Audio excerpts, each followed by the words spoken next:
acuerdan? Ya se los he dicho antes. Pero ¿por qué cuando llegaba alrededor del 3%? Entre 2 a 3% las epidemias se detenían. ¿Por qué? ¿Se acuerdan? Creo que fue en la segunda clase que hablamos del espectro clínico de la enfermedad. Del 100% de infectados por el cólera, solamente alrededor del 2% hacen formas graves de cólera, que son los que van a llegar a los hospitales por emergencia. Es decir, si yo tengo registrado el 2% de casos graves, es posible que ya toda la población sea infectada, en una forma sintomática. Y por eso ese marcador de la tasa de ataque acumulada me servía mucho para saber que la epidemia ya estaba llegando a su fin. A veces los brotes pueden ser, por ejemplo, en un hospital hay brotes hospitalarios, intrahospitalarios. Ustedes han escuchado muchas veces las noticias de brotes de sepsis en unidades de cuidados intensivos. Y entonces la tasa de ataque a veces se hace por horas. En este caso es un brote en los pasajeros de un vuelo, donde pueden ver desde el inicio de que se sirvió la comida, a tal hora, pasaron un snack aquí, y empezaron a aparecer los casos, por horas. Hay varias publicaciones de brotes que se han presentado en vuelos internacionales, sobre todo que duran más en aviones. Hay un brote famoso, que creo que por ahí tengo una lámina, de un brote de tuberculosis. Un paciente latinoamericano, basilífero, viajó tosiendo de Europa a Estados Unidos, y después de terminó el vuelo, varios pacientes empezaron a tener sintomatología de tuberculosis. Un epidemiólogo norteamericano hizo la investigación, recuperó la información de todos los pasajeros, los buscó uno por uno y pudo determinar la tasa de ataque de lo que ocurrió. La línea de tiempo, como les decía, la línea de tiempo es colocar la información de los casos y diferentes hechos que ocurrieron a lo largo del tiempo. Acá les puse 3 ejemplos. Vamos a proceder. Otro aspecto importante es evaluar la transmisión secundaria. Es muy importante conocer la transmisión secundaria, y esto se mide a través de un indicador que se llama la tasa de ataque secundario. Por ejemplo, cuando una persona en una familia, imagínense la familia de cada uno de ustedes, cuando una persona se resfría, hace un resfriado común, en la semana siguiente, ¿cuántos otros miembros de su familia también se enferman? ¿Todos? Eso se llama tasa de ataque secundario. Cuando uno de ustedes se enferma con un problema respiratorio agudo, ¿cuántos de sus compañeros de clase se enferman en los días siguientes? Depende de varios factores, ¿no? O sea, podemos medir eso. Y eso se llama la tasa de ataque secundario. O sea, ¿cuántos se enferman después del caso índice en la familia, en el trabajo, en el colegio? O sea, podemos sacar tasa de ataque secundaria en familias, tasa de ataque secundaria en los colegios, en las universidades, en las fábricas, etc., ¿no? Miren esta imagen, este es del brote de SARS del 2003, y pueden ver la tasa de ataque secundaria a partir de cada caso. ¿A cuántos contagiaba? Por ejemplo, este acá es el número 35, miren a cuántos contagió, el número de los casos. A veces se pueden hacer estos esquemas cuando se tiene toda la información del brote. Entonces, en la tasa de ataque primaria tenemos el número de casos de enfermedades que detectamos y lo dividimos sobre la población expuesta al inicio de brote o epidemia, multiplicado por 100. Eventualmente se puede hacer también por 1000. Tasa de ataque por 100 o por 1000. La tasa de ataque secundario, como hemos dicho, el número de casos de enfermedad transmisible aparecía después de los casos primarios sobre la población expuesta. Si sacáramos la tasa de ataque, por ejemplo, de la universidad, imagínense que es un solo caso primario y la semana siguiente ocurren 20 casos. ¿Cuál es el denominador? El numerador, si es un solo caso, que empezó un solo caso primario, el numerador es 1 y el denominador serían todos los expuestos, o sea, todos. En una familia, si la familia tiene 10 personas, hubo un primer caso y después hubieron 5 casos, yo quiero saber la tasa de ataque secundario sería 5 casos sobre los 10. O sea, una tasa de ataque del 50%. Sería la tasa de ataque secundario. Es el número de casos que ocurrieron sobre el número de expuestos. Si fuera en el colegio, igual, ¿no? El caso primario, ¿cuántos casos ocurrieron? ¿Cuántos casos ocurrieron después de los casos primarios? Es el numerador, el denominador, el total de expuestos.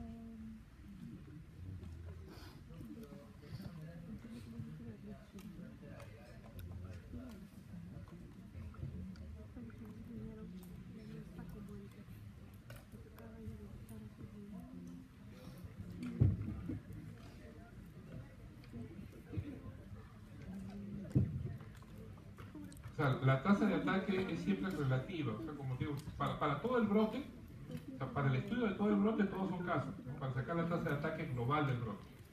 Pero para que tú sepas más o menos, por ejemplo, en el cólera lo que vimos es que aproximadamente la tasa de ataque secundaria era casi del 50% de la población afectada. ¿Cuántos casos ocurren después del primer caso en la familia? Sobre el total de miembros de la familia. O sea, para conocer cuál es la transmisión secundaria del caso. Hay enfermedades que hacen al revés, ¿no? Que solamente generan casos primarios, pero no hay transmisión secundaria en la familia, ¿no? Por ejemplo, en el Zika, ahora nos está trayendo problemas porque es una enfermedad que no solamente se transmite por vectores, sino también se transmite por relaciones sexuales y también de madre a hijo. Y todavía no sabemos mucho de la enfermedad.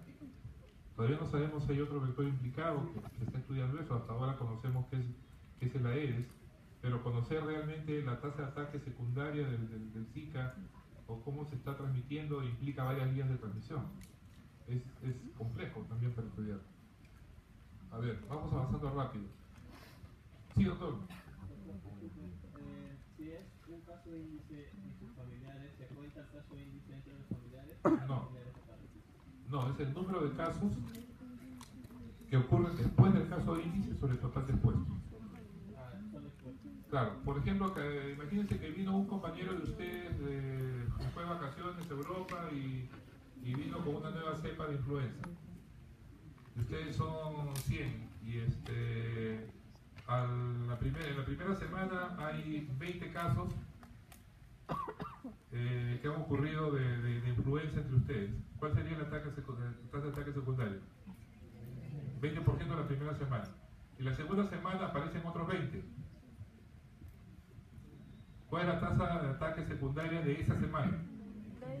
De esa semana, 20. Y la tasa de ataque acumulada, 40%. Ella tiene su gráfico. 20% cada semana, 40% de la acumulada. Tercera semana.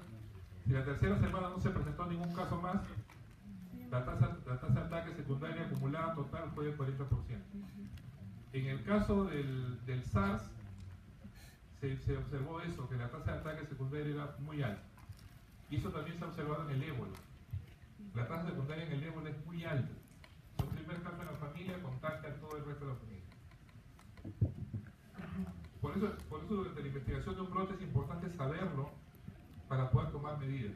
En los brotes de virus Zika que se presentaron en los hospitales en Argentina, se observaron que más o menos el 20 a 30% de los trabajadores de salud que tuvieron contacto con los primeros casos también enfermaron.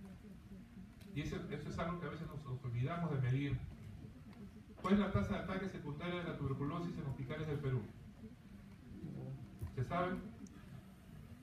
¿O no hay ataques secundarios? Ya están apareciendo publicaciones en trabajadores de salud, así que cuídense por favor. Hablamos de la curva epidémica, o sea, una vez que he ordenado los pacientes, los casos en el tiempo, me dan una imagen de una curva. Las curvas pueden sugerir la forma de transmisión. Si todos los casos ocurren ajustados en el tiempo, miren, todos los casos empezaron aparentemente entre 1 o 2 días. Los brotes que se presentan de esa manera les llamamos brotes de fuente común. Es lo típico en la literatura norteamericana, le llaman el asado de la abuela. La abuelita nos invitó a comer asado a su casa y al día siguiente estábamos todos con diarrea. O sea, fue un brote de fuente común. O como suego. ¿Hicieron el ejercicio de los suegos? el del brote de gastroenteritis después de la cena en la parroquia. Ese es Osuero. Entonces, ese es un brote de fuente común. Fuente común porque todos se contagiaron al mismo tiempo, ¿no? Eso es muy frecuente en las kermeses escolares. Cuando llegaba la época de las kermeses escolares, cuando era epidemiólogo en Inca, ya sabía que venían los brotes de fuente común. Había que identificar cuál fue el kiosco contaminado. Uso de mapas y croquis para ver patrones de dispersión. Todos conocen el mapa de John Snow.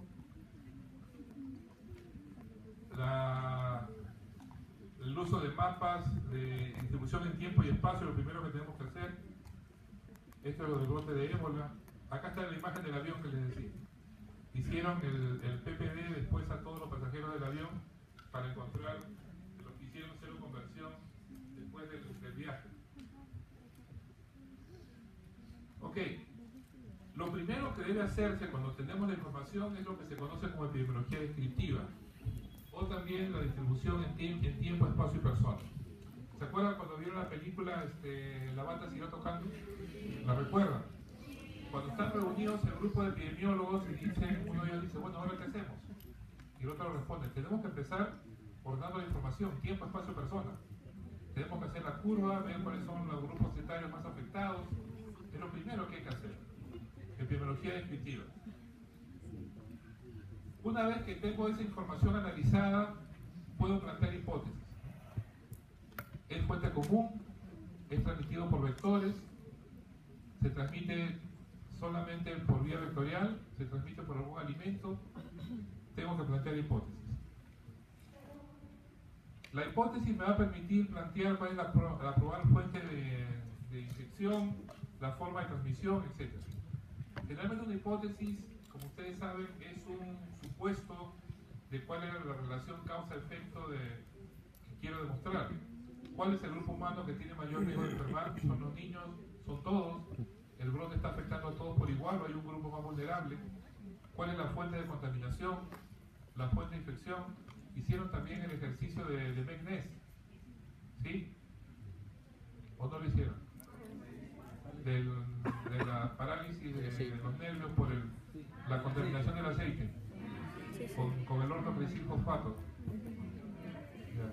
Igual, ordenando la información nos dimos cuenta de que había algo que ocurría a los pobres, pero no a los más pobres, que no afectaba a un grupo religioso. O sea, toda esa información es como una investigación de un detective, tratando de buscar qué es lo que tienen en común los casos para poder identificar la fuente de infección. Hace unos años, bueno, ya varios años, en enero de 1991, la revista National Geographic fue dedicada a los epidemiólogos. Y el artículo principal se llamó Los detectives de las enfermedades. Para los que estén interesados, tengo una copia PDFiada del artículo y se los puedo mandar. Si están interesados. No entra al examen. Ya voy por la mitad. Hasta este momento ya puedo saber cómo se está transmitiendo la enfermedad. Hasta este momento puedo tener información de cómo se está transmitiendo la enfermedad. Puedo sospechar que es una enfermedad de transmisión por alimentos, una enfermedad de transmisión por vectores, y eso me permite plantear algunas medidas transitorias. Hay medidas transitorias que puedo tomar mientras sé exactamente qué es lo que está pasando. Hay el aislamiento, la cuarentena, medidas de protección personal, a veces inmunización, ¿no? Si sospecho que es fiebre amarilla y hay una vacuna, utilizo la vacuna para proteger a la población. Tengo que dar alertas a la población de acuerdo a lo que voy encontrando y ir tomando medidas. En este cuadro, que es un cuadrito, por favor no lo pierdan, nos dice más o menos algunas medidas transitorias de acuerdo a lo que sospecho. Sospecho transmisión por alimentos, porque tengo una curva de fuente común, el periodo de incubación es similar en los casos, y hay antecedentes que comieron lo mismo, entonces puedo evitar que la gente siga comiendo alimentos sospechosos, o plantear que todo lo que coman sea hervido, clorado, que coman alimentos recién cocinados, que se laven las manos, o dar mismo profilaxis. Por ejemplo, en el cólera utilizamos la ciprofloxacina como profilaxis con